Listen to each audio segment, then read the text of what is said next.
So final video, and it's Pokemon related. Now, I didn't think I was going to do my Pokemon video till tomorrow when stuff is supposed to release, but if this trailer was in fact what we were supposed to get tomorrow, just the Japanese version of it, okay, or foreign version of it. If not, we're getting more information tomorrow. I'll do a video on that. Great stuff. More or less, this leaked actually late, sometime yesterday or earlier this morning, and I didn't know about it, and then I found out about it, and I'm like, oh, okay, awesomeness. So we got 7 new Pokemon. We got a little bit more for screenshots, all that. So let's just get into this. So first Pokemon we are honestly introduced. The first new one was Tapu Koko. We finally see what Tapu Koko is, and its name. I still like the fact that it's only one name. It's 2 names. It's 2 name Pokemon, and there is Tapu Koko. And Tapu Koko honestly is pretty badass looking. It's clearly a legendary Pokemon, which means we also are going to have 3 different other legendaries that are probably designed similar, because it shows up in the trailer and it flies. It's a fairy electric type, which is weird because its mohawk looks like it's on fire, which I love that mohawk, by the way. It's a great looking mohawk. But it's a fairy electric type, and it seems, what's interesting to me when we see it, not just the fact it has a ability called Elect Maker, which basically makes the terrain electric. It increases electric attacks by 50% and prevents sleep status. What I find more interesting is how it shows up in the trailer. Is that it shows up apparently obeying or under the control of Hala. Now, I don't know if Hala's caught this Pokemon or not, but what I wonder is, because there's a guardian for each island. If there is a specific person who is the guardian of said Pokemon, the one who controls them, so forth and so on. And if that is the case, I saw a video a little while back on whether Hala could be this or not. Could Hala be an Elite Four member, and each of the Elite Four members has one of the Guardian Pokemon on their team? Could that be the case? You think, or you wonder? I mean, I don't know for certain. I don't think so. I would want to lean towards no, but I think it's very interesting. Also, the fact that the totems you see on the island are clearly representative of Tapu Koko and whatever legendary Pokemon happens to be the guardian of said island, because Tapu Koko is capable, apparently, of shielding itself, holding itself in a totem form with a little moving beak thing, too. That's interesting in my mind. A little weird, but interesting. So, Tapu Koko, very interesting, very cool.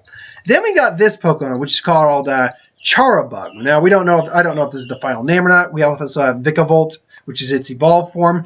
Now, we're all under the assumption that this is the evolved form of Grubbin. Makes sense, because both it and Vikavolt are electric Pokemon. Now, I've heard people say it looks kind of like a bus, and to be fair, yeah, it kind of looks like a bus. Actually, it looks a little bit like the cat from My Neighbor Totoro in terms of the bus. Then we also see in the trailer it evolving. That is pretty cool. The animation is very cool for its evolution, I think. And then it turns into Vikavolt, which is, again, a bug electric type. And one second, then we get both these up here. I know you've probably seen them already because a lot of people have done videos, but there they are. So there's Charjabug. There we go. Charjabug, and then there's Vikavolt. Vikavolt's a pretty cool-looking Pokemon. That's a pretty badass beetle. And it honestly, it makes me want to kind of use the bug for or at least as one of my Pokemon for the starting route.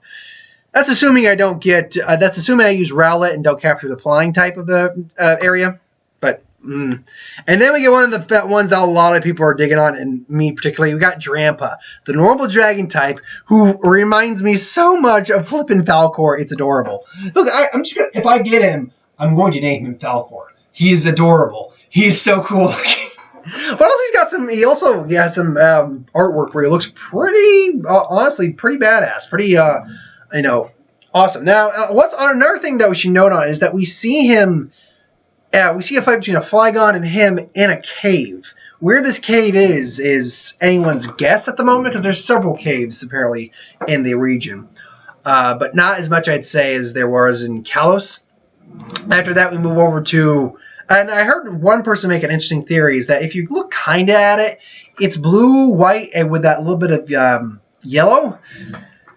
Evolved form of Dunsparce. I'm going on the record saying no, but I do believe this guy is probably the evolved form of something. I don't think this thing evolves into anything. If it does not evolve at all, then I could see that as well, but I do think it's the evolved form of something. Then we have, what is it called? Bruxish, which has a movie called ability called Dazzle, which literally stops first priority moves. Like quick attack, it stops extreme speed, water jet, aqua jet, all that stuff that moves first, it stops that. Period. It's a water psychic type. And it is ugly.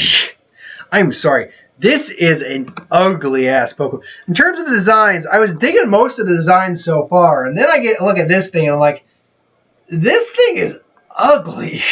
Just ugly. Now, I would be willing to bet this thing does not evolve either. I think this might just be its only form, but I could be wrong. Same with the next Pokemon coming up as well, the Cutiefly. Again, I think that's just the Japanese translation. Yeah, it's just, oh no, Cutiefly is the U.S. Japanese name. So actually, one second here. Velux. No, Jarlbug is also the American name for that too. Oh, wait a minute. Do we have the American name for... Really? You're joking me on that. Okay, we'll get to that when we get to it. But Cutiefly is a bug fairy type. A lot of fairies that were introduced in this video because Gen 6, introduced fairies, but we need more fairies to kind of help even it out. This thing looks like it's straight out of Foster's Home for Imaginary Friends or something like that. That is a very derpy looking Pokemon in my mind. But at the same time, now whether this thing evolves or not is remaining to be seen. I could very well see this not evolving, but it could evolve as well. Those fairy, when it's a bug fairy type, be interesting to see how that thing plays out in terms of bug fairy typing. Last of our new Pokemon is... I can't believe that this is the... I'm going to call bullshit until something else is proven. Togedemaru is a electric steel type and is essentially the Pikachu of this generation. It's the Pika Pokemon of this generation. But are you serious with that design? Oh, not a design, sorry, that name. The design is fine. Those spikes also kind of, like a hedgehog, kind of play out a little bit. So that's pretty cool. But are you serious with that name? That name is terrible. Absolutely horrible. In terms of an English name. I don't think that's the American English name in all honesty, because they've yet to give the actual official descriptions on these Pokemon, because this was a leaked trailer more or less, and then Game Freak, I'm guessing, just put the Japanese footage on there. But it's, and I'm wondering if this was the information we were supposed to get on the first. And if it was, I will be kind of disappointed we're not getting anything on the first after that. But at the same time, got 7 new Pokemon. How am I going to complain? Now, that being said, I did the numbers. That puts us, if you include the possible evolutions for certain Pokemon, and I did, because I assumed that Drampa does evolve from something. Cutiefly might evolve. Anyway, I did the math, roughly speaking. I believe that puts us right now up to legendaries and everything. Not including Magearna. I don't include Magearna in this. 34 new Pokemon all together, if you include their future evolutions, possible things along those lines. So 34 Pokemon altogether, give or take. Also, I had to include the remaining types that we have yet to see. Now, with the remaining types we have yet to see show up, and that's not assuming, like... our starters don't evolve in these types. We have yet to see another grass type, another fire type, ground type, ice type, dark type, poison type, fighting type, and ghost type. So there's 8 types we've yet to see shown. So that means roughly, because when I said 34, I included the other 3 guardians in there because they will exist at some point. That means 42 new Pokemon minimum, and that's not including evolution lines. So 42 new Pokemon minimum is what we're getting so far. So far, they're looking good, and here's the thing: the more of the new Pokemon they show that are not types that we have yet to see, like if they show, like tomorrow, if they show like another 3 Pokemon, and maybe one of them is like an ice type, but the other 2 are like a normal and a bug type or something like that. That's still the types I mentioned that have not been shown. So that just means the more Pokemon we get. And I'm all for that. There was nothing much else to go on about. That beach scene I was trying to place when the opponent's Pikachu was fighting the Brushix, I was trying to kind of place where that might be. And the best place I could maybe think for where it could be is maybe the resort. Maybe right near, and I can't do it really show where.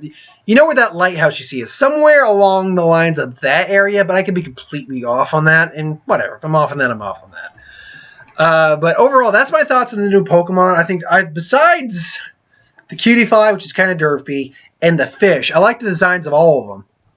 I can't wait to see how we further see what new Pokemon we get, storyline progression, all that.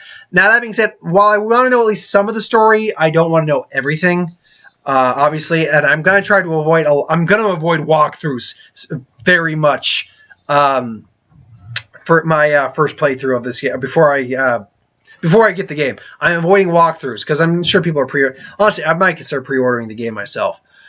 But I'm avoiding walkthroughs empirically. I don't want to get spoiled by the graphics or anything like that. I mean, if I do watch a walkthrough, maybe I'll watch like the first part before you get to the first city. Maybe I'll watch that, but I'm avoiding walkthroughs.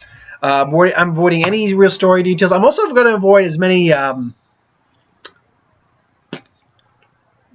screenshots as possible. When I say screenshot, I don't mean anything that's spoiled for the games leading up to it. I mean like screenshots for what the cities and stuff, environments look like when you're just in-game. Because this thing looks beautiful. I don't want to be spoiled by that stuff at all. So, thanks for watching, though. I hope you enjoyed. That's all I got to say about that today. If you want us to review this thing, put in the comments below. Let us know. We'll do a review of it at some point. I'm going to be back later tonight with my Legend of Tarzan review. Honestly, I'm in a bit of a debate this weekend because we got Legend of Tarzan, the BFG. I'm not saying The Purge. But Swiss Army Man's getting a widescreen release. I want to see the Farting Corpse movie with Paul Dano and Daniel Radcliffe. I want to see that. That's going to be tough because Legend of Tarzan I've been hearing things about, but I still want to see it. BFG,